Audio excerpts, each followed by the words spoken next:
Government of India ఏం పని చేసింది అంటే డైలర్ టోన్ పెట్టడం వల్ల చాలామంది అవేర్నెస్ వస్తుందనే ఉద్దేశంతో చేసింది. ఆ విధంగా జరిగింది అనుకో ఏం చేయాలి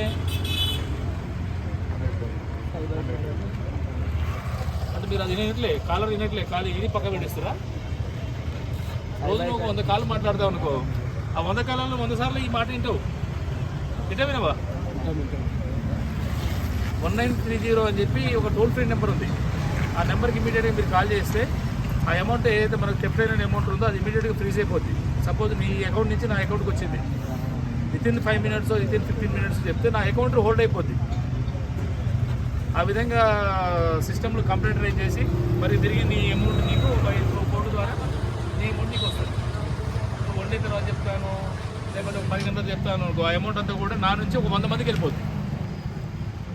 వాడు పట్టుకోవాలంటే వాడి అడ్రస్ కరెక్ట్ ఉండదు, వాడి యొక్క ఫోన్ నెంబరు కరెక్ట్ ఉండదు, వాడి మొబైల్ కూడా ఐఎంఐ నెంబర్ కూడా డబ్బు ఫోన్ ఉంటుంది, పడేసిపోతున్నాడు. వాడి అడ్రస్లో వాడు ఉండడు. కాబట్టి ఆ టైప్ ఆఫ్ అఫెన్స్ జరుగుతూ ఉన్నాయి. సైబర్ క్రైమ్ సంబంధించిన దాంట్లో కొంచెం అలర్ట్ ఉండండి మీరు యూత్, ఎస్పెషల్లీ యూత్. ఎందుకంటే ఇంటి దగ్గర అమ్మ నాన్న జేబు ఖర్చులకు ఇస్తారు, ఎంప్లాయీస్ కొంతమంది శాలరీ పడుతూ ఉంటుంది. చాలామంది డైలీ ఒక 10 to 15 కంప్లైంట్స్ వస్తున్నాయి మా దగ్గర. ఇంత మనం ఎడ్యుకేటెడ్ ఉండి కూడా వాడు ఎవడో చేసేవాడు 10th class student 10th class చదివిన స్టూడెంట్ చేస్తాడు. తెలివి వాడితే మనది ఎక్కువ వాడితే కదా మరి అయిపోయి. అదేవిధంగా ఈ డిజిటల్ అరెస్ట్ అని చెప్పి ఒకటి పోలీస్ స్టేషన్ ఏ విధంగా ఉంటుందో వాడంతా కూడా రూమ్ సెటప్ చేస్తాడు. దాంట్లో సెంట్రల్ బ్యూరో ఆఫ్ ఇన్వెస్టిగేషను, తర్వాత ఈడీఏను, ఆయనకాడ బోర్డు ఉంటుంది. బోర్డు ఉండి పోలీస్ ఇన్ఫర్మేషన్ అలాగనే ఇన్ఫార్మ్ చేసుకొని నీకు ఫోన్ చేస్తాడు, వాడు వాట్సాప్ కాల్ చేస్తాడు.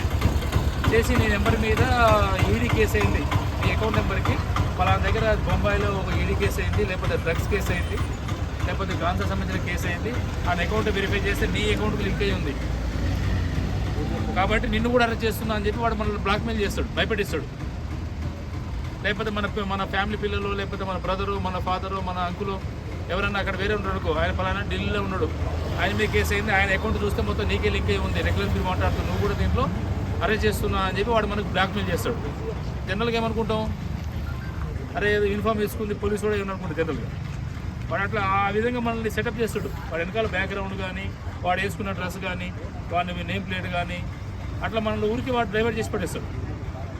చేసి వాడు చేసిన ఫోన్ మీద మరుక్షణం ఇంకో ఫోన్ నుంచి ఫోన్ వస్తుంది. ఇప్పుడు మీకు మా ఎస్పీ సాబ్ మాట్లాడండి, మాకు సిబిఐ ఎస్పీ మాట్లాడండి, మీకు అకౌంట్ కేసు అవుతుంది అనేసరికి మనం ఎట్లా అంటాం, నేను మాట్లాడితే మీరు ఫోన్ పెట్టి మీరు అట్లే ఉండండి అని చెప్పి మళ్ళీ ఇంకో కాల్ వస్తుంది. వెంటనే ఒక 5-6 కాల్ వచ్చేసరికి మనం ఫంక్ అయిపోతాం.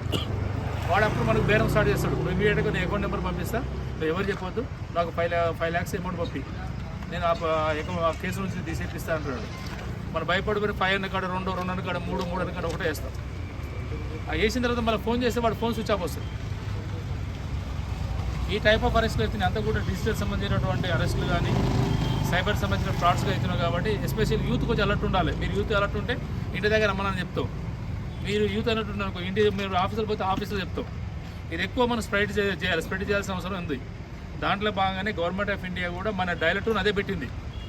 ఆ డైలర్ టోన్ 100 సార్లు మనం వింటాం కానీ ఆ నెంబర్ మాత్రం గుర్తుపెట్టుకోం. అవునా కదా? అట్లా ఉండొద్దు, కొంచెం యాక్టివ్ ఉండాలి. దాని మీద మీరు అవేర్ చేయాలి. ఎవరు కూడా లాస్ కాకుండా చూసుకోవాల్సిన రెస్పాన్సిబిలిటీ మీ మీద ఉంటుంది, ఎస్పెషల్లీ యూత్గా. Right, carrier.